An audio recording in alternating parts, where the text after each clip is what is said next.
Samajwadi party चाहती है निष्पक्ष मतगणना हो, लेकिन वर्तमान सरकार और भारतीय जनता पार्टी के कुछ कुकर्मों के द्वारा ऐसा जनमानस महसूस कर रहा है कि निष्पक्ष मतदान नहीं हुआ, निष्पक्ष मतगणना भी नहीं हो पाई। उद्देश्य क्या है?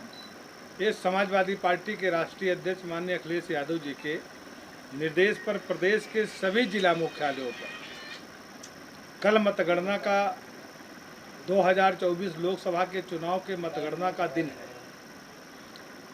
जिस दिन को समाजवादी पार्टी राष्ट्रपिता महात्मा गांधी के पद चिन्हों पर चलकर जो लोकतंत्र की एक मर्यादा है, उस मर्यादा को बनाए रखने हेतु समाजवादी पार्टी चाहती है निष्पक्ष मतगणना हो, लेकिन वर्तमान सरकार और भारतीय जनता पार्टी के कुछ कुकर्मों के द्वारा ऐसा जनमानस महसूस कर रहा है कि निष्पक्ष मतदान नहीं हुआ, निष्पक्ष मतगणना भी नहीं हो पाई।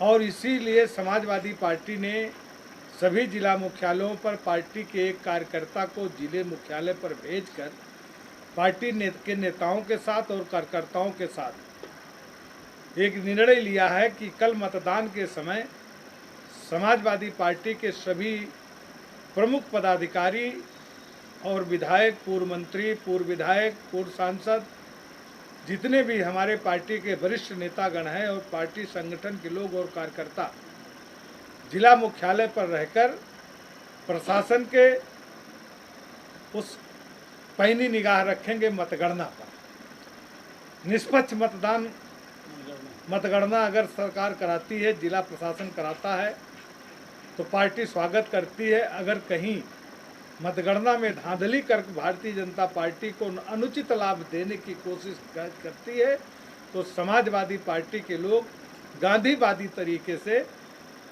मुंहतोड़ जवाब देंगे। इस मकसद से ये प्रेस वार्ता बुलाई। क्या कोई कॉन्सेप्ट ऐसा है कि जिस तरीके से प्रशासन उस पूरे धांधली या बेईमानी करने के लिए वो प्लानिंग बना रखा है उसने?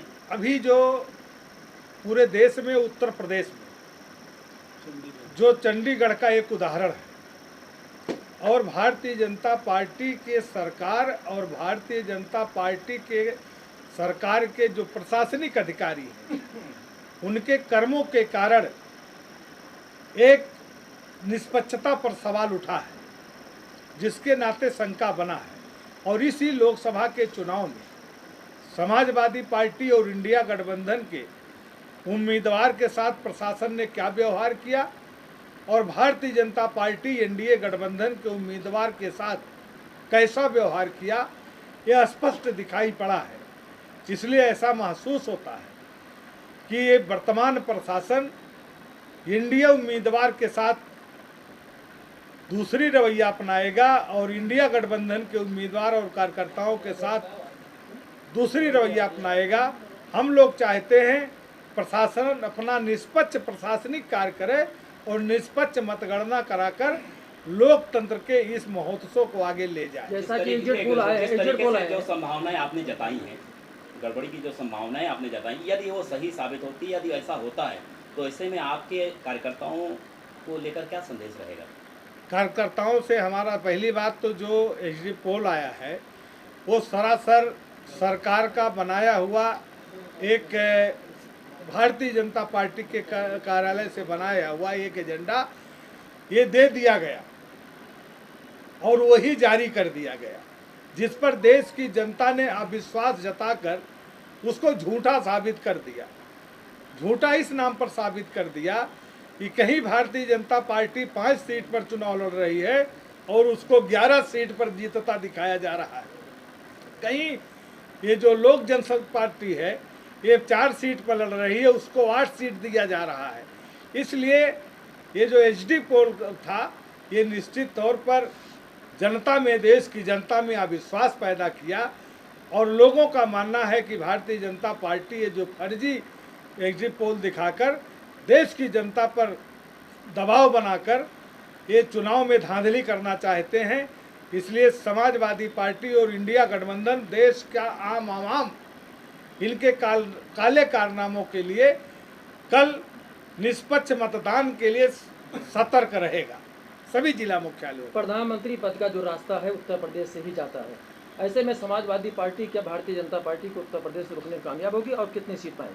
समाजवादी पार्टी और इंडिया गठबंधन और देश का जो विपक्ष है, ये भारतीय जनता पार्टी इस देश से हटे, अपना सब कुछ त्याग करके जो सर्वसम्मत बनेगा वो उसमें कहीं कोई झगड़ा नहीं है प्रधानमंत्री पद के इंडिया गठबंधन के उम्मीदवार के नाम पर। कितनी सीट यूपी में मिलने की उम्मीद है आपकी? यूपी में 70 से ऊपर समाजवादी पार्टी और इंडिया गठबंधन ले जाएगा। आपने कहा जो मतगणना होगी उसकी आपके कार्यकर्ता निगरानी रखेंगे जी। कैसे करेंगे निगरानी जब आपके पास सेलुलर फ़ोन, कोई मोबाइल फ़ोन ऐसे नहीं होंगे और वहाँ पर कोई अलाउ नहीं होगा? कैसे संदेश?